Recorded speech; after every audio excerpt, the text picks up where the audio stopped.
플러스의 저자 신성관 목사입니다. 오늘은 저와 저번에 약속했던 대로 심플리 바이블 플러스의 활용 방법 그리고 노하우에 대해서 제가 여러분들에게 소개하고자 이렇게 나왔습니다.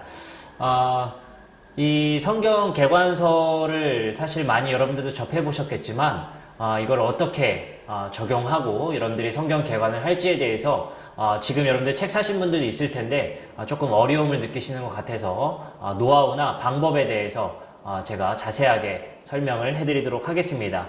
첫 번째는 성경 개관을 어떻게 할 것인가에 대해서 여러분들에게 먼저 말씀드리고자 합니다. 성경 개관을 할 때는 여러분들이 성경의 개관에 대해서 무엇인지를 먼저 알아야 되는 것이 중요합니다. 성경 개관이라는 것은 성경을 자세히 보는 것이 아니라 성경 전체를 훑어본다 라는 생각을 가지고 해야 됩니다. 그 훑어본다라고 했을 때 성경은 특징적으로 어떠한 주제에 맞춰서 성경을 읽는 것이 중요합니다. 그냥 성경을 대충 훑어서 읽는다는 뜻이 아니라 성경 개관이라는 것은 어떠한 주제를 가지고 성경 전체를 본다라는 의미가 있다는 것을 먼저 아셨으면 좋겠습니다. 그래서 성경을 디테일하게 볼 것인가 아니면 성경 전체를 조망할 것인가를 먼저 선택하셔서 보시는 것이 중요한데 성경 개관은 전체를 조망한다는 의미를 가지고 보셔야 됩니다. 근데 대부분 성경 개관을 하다 실패하는 이유가 무엇이냐라고 했을 때 예를 들어서 모세 오경이라 하면 창세기를 누가 썼고 그리고 레위기가 주제가 무엇이고 그리고 여호수아를 누가 썼고 사사기를 누가 썼고 그리고 몇 년도에 쓰여졌고 이러한 것들에 대부분 집중하다 보니까 성경의 정보들이 너무나도 사실 방대합니다. 그것을 다 알고 그것을 다 외우고 그것을 다 익히는 과정들 속에서 지쳐서 대부분 못하게 되거나 중간에 포기하는 과정들이 많습니다. 그렇기 때문에 성경 개관이라는 것은 전체를 어떻게 조망하고 어떤 주제로 볼 것인가를 먼저 설정한 후에 전체를 보는 것이 중요합니다. 심플리 바이블 플러스도 정보들을 다 다루기보다는 성경 전체를 어떻게 볼 것인가에 대해서 집중했다는 것이 중요한 포인트입니다. 그래서 여러분들은 성경 개관을 정보를 익힌다라기보다는 성경 전체를 조망한다라는 생각을 먼저 가지셔야 됩니다. 두 번째는 성경 개관서에 나와 있는 세계관을 먼저 익히는 것이 중요합니다. 그 세계관이라는 것은 전체를 조망할 때 보는 주제에 해당합니다. 이 성경의 어떤 주제를 볼 것인가에 따라서 성경 개관서들이 예를 들어서 하나님 나라 관점 또는 성전 신학이라는 관점 또는 새하늘과 새 땅이라는 관점 그리고 구속사라는 관점 그래서 대부분 책들이 뭐뭐로 읽기 또는 뭐뭐적으로 읽기라는 주제가 담겨 있습니다. 그 주제가 바로 성경 전체를 하나의 주제로 보겠다라는 그 주제 설정에 해당되게 됩니다. 그래서 성경 개관을 할 때는 먼저 이 주제를 잘 설정하는 것이 중요합니다. 그래서 제 책 같은 경우도 하나님 나라 관점으로 보는 성경이라는 주제를 정해서 이 주제의 세계관을 가지고 렌즈를 가지고 전체를 조망하게 되는 것입니다. 그렇기 때문에 여러분들이 이 렌즈의 주제를 먼저 익히는 것이 중요하다라는 겁니다. 하나님 나라가 무엇인가라는 이 세계관 렌즈를 먼저 익히는 것이 중요합니다.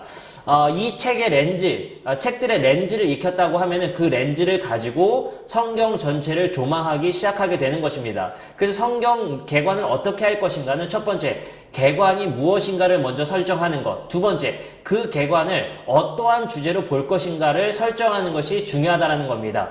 제 책 같은 경우는 그래서 제목에 나타나 있듯이 하나님 나라라는 렌즈를 가지고 보겠다라는 주제가 설정되어 있는 것입니다. 그렇기 때문에 여러분들이 놓치지 말아야 되는 것은 이 책 같은 경우 여러분들 심플리 바이블 플러스를 볼 때 놓치지 말아야 될 것은 하나님 나라라는 그 렌즈를 먼저 익히고 그 렌즈에 맞춰서 계속 진행되기 때문에 하나님 나라라는 그 렌즈를 놓치지 마시고 진행하는 것이 중요합니다.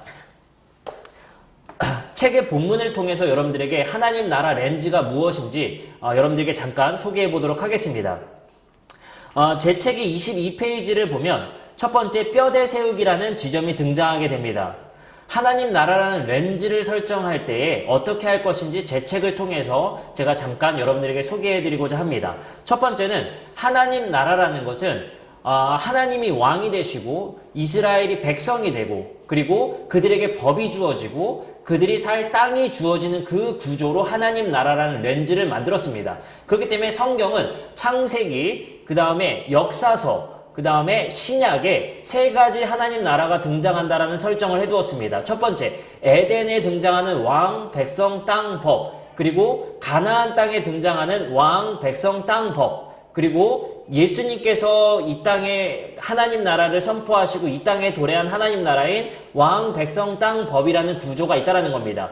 그래서 여러분들 잘 아시겠지만 하나님 나라는 하나님의 통치를 의미한다라는 정의를 보통 내리게 됩니다. 근데 그 하나님의 통치는 그냥 통치가 아니라 땅이 있는 곳에서 영역이 있고요. 그리고 그들에게 주어질 법이 있고 그들에게 그 통치를 가하는 왕이 있다는 구조고 그 왕이 통치를 구현하는 백성들이 있다는 겁니다. 그 네 가지의 구조가 창세기에서 그리고 가나안 땅에서 그리고 예수님께서 선포하신 그 하나님 나라의 왕, 백성, 땅, 법이라는 구조가 등장한다는 것입니다. 그래서 제 책은 특징이 그 등장하는 그 네 가지 구조를 통해서 전체를 조망하는 방식입니다. 근데 제 책은 그 내용뿐만 아니라 다른 내용들이 있기 때문에 그것을 책 안에서 여러분들이 헷갈리지 않도록 하기 위해서 그것을 아예 구분지어서 색상으로 표시하도록 그렇게 구분을 지어놨습니다. 예를 들어서 하나님 나라 뼈대, 아까 말씀드렸던 왕, 백성, 땅, 법과 관련되어 있다면 녹색으로 표시를 하도록 그렇게 표시를 해놨습니다. 그리고 왕, 백성, 땅, 법의 그 하나님 나라 구조와 다음 하나님 나라로 넘어가는 그 약속과 관련된 것은 이 연두색으로 표시하도록 구분을 지어놨습니다. 그리고 그 안에서 하나님 나라 백성이 어떻게 살 것인가를 구분 지을 때는 주황색으로 표시하도록 그렇게 구분을 지어놨습니다. 그렇게 구분을 지은 색상을 여러분들의 성경책에 직접 표시하도록 그렇게 특징을 지어놨으니 여러분들이 그 색상을 가지고 하나님 나라의 뼈대, 그리고 그 뼈대와 뼈대가 연결된 언약, 그리고 그 하나님 나라 백성이 어떻게 살 것인가를 구분지어서 색상에 표시하면 헷갈리지 않고 여러분들이 성경 개관을 할 수가 있습니다.